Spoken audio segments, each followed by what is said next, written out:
Good afternoon, everyone. Thursday afternoon, here we are yet again.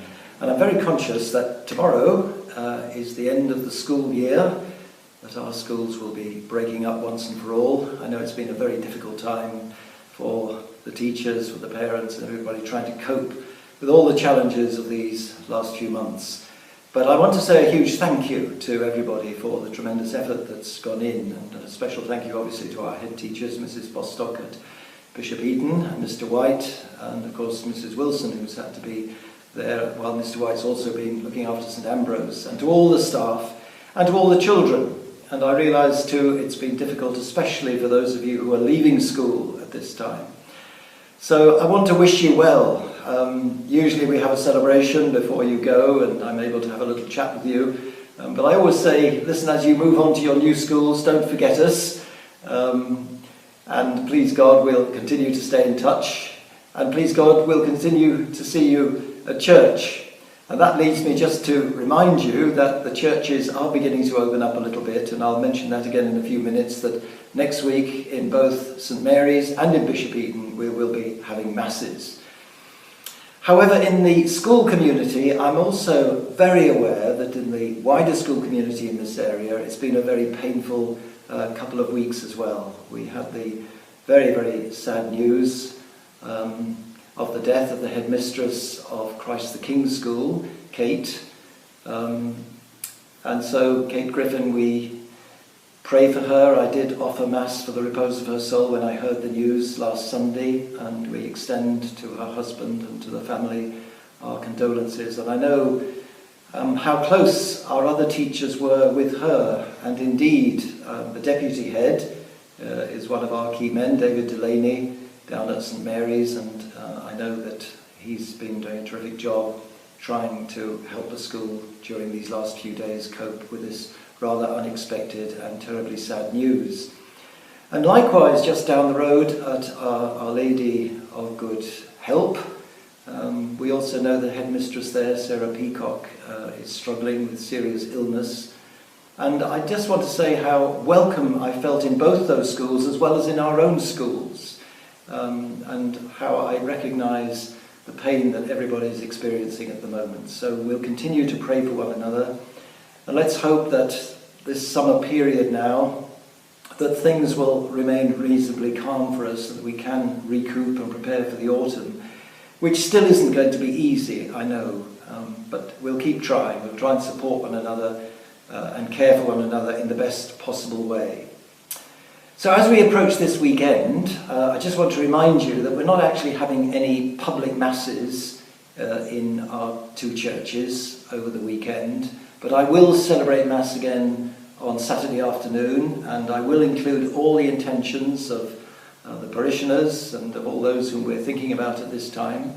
But I'll also take the opportunity of thanking God for what will be almost 50 years of priesthood coming up next Tuesday. So I really am grateful for that opportunity, which I hope I can share with so many of you over the weekend, that we can at least pray together and ask the Lord to guide us into the future. It's sad that I'm not actually able to celebrate it with you. We were going to have little parties and a Mass in each parish and so on. But nevertheless, we'll do our best. And by comparison with the disappointment and the struggles that we've had over funerals and so on, it doesn't compare. So I'll just want to thank the Lord for all the blessings of the last 50 years, and also ask his peace and forgiveness for the times that things have gone wrong. Over and above that, let me just make sure that I get the times right now. I just want to point out that next week we're beginning to have a few more masses in both churches, and that following weekend, the weekend of the 25th and 26th, there will be masses. And in fact, not on the 25th, because I'll be celebrating Mass again on the Saturday afternoon, which can be shared by everybody at home. And I do want to stress the fact that the Sunday obligation isn't back in place. Okay, the bishops have made that absolutely clear. So we're not bound to get to Mass, but it would be wonderful if people started now coming back and celebrating Mass, so that they can receive Holy Communion. And so far so good. We've had a lovely little group come to the first two Masses we had at Bishop Eton on Monday morning at 11 o'clock and last night at 6 o'clock. And it all worked out. We didn't have to prevent anybody from coming in. We weren't overcrowded, and yet there was a lovely group in the church. So if we can carry on like that, I don't know how it's going to work. You just trust that we pick the right moments. And if you can space yourselves out across the week, and those who can come during the week, leaving it for those who can't on the Sunday, that would be wonderful. But obviously we're going to have to be patient and, as it were, take potluck. And likewise our Dean, Father Stephen Pritchard, is trying to gradually work it so that as a pastoral area we will have a whole series of masses. We haven't yet got it fully worked out, and one or two of the parishes are still working with their teams to find out what's possible. And before I mention the times of the masses next week, I'm also conscious that those of you who should have been making your first communion this year, we're still waiting to work out how that's going to happen. And we will continue to talk among ourselves and listen to you as to what might be possible. We may be able to do individuals and small groups as the weeks and months go by. I certainly don't want to let it go completely, but with all the restrictions that we have at the moment, it's almost impossible to imagine how we could set up First Communion masses which would cope with the sort of numbers that we have. As you know, it's 135 children. I think their names I read out a few weeks ago, over those few weeks when we would have been having First Communion. So, I'm asking you to be patient. Likewise, those of you who want baptisms, again, I'm looking at that. I've had a few phone calls about that in recent days. But I would remind you that whatever we manage to put on in church, we do need teams of people there to look after the church, to make sure that it's sanitised and cleaned, and where we've been, it's wiped down and so on.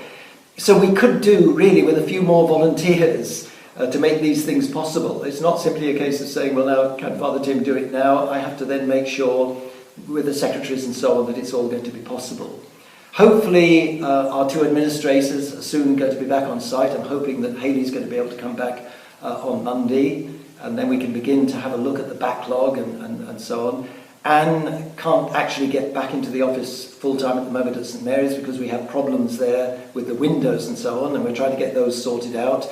But obviously she's had to go up to the office on a number of occasions, not least because we've had so many burials in the churchyard. So I'm just trying to point out that it is quite complicated. The logistics are not that simple.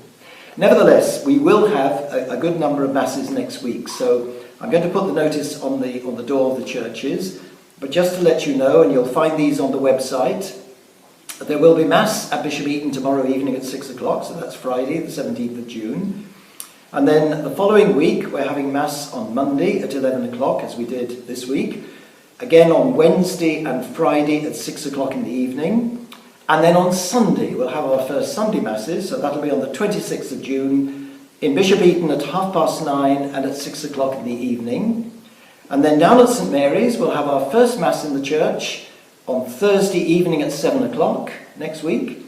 And then on Sunday at 11 o'clock in the morning. Now you'll find all this on the website very soon. We'll get all those times up. And of course there may be other times in the pastoral area, or indeed elsewhere, where you may be welcome at Mass. But it's obviously difficult, because if everybody goes crashing in on other people's Masses, it could become complicated. And as a pastoral team of priests, we've been trying to reflect on this as well. So we'll keep in conversation, you keep in conversation with us, and let's start thinking along those lines. Yeah, I'll try to get to Mass. Maybe, if you can, every week, but at least every so often now. And please try and bring the children as well, so that they don't get out of the habit of coming to the church and enjoying the atmosphere of the church. It was lovely to see a few children here last night at the evening Mass. So there we are. I'll leave it with you. And have a good holiday, and let's have a wonderful celebration this weekend as well. God bless you all.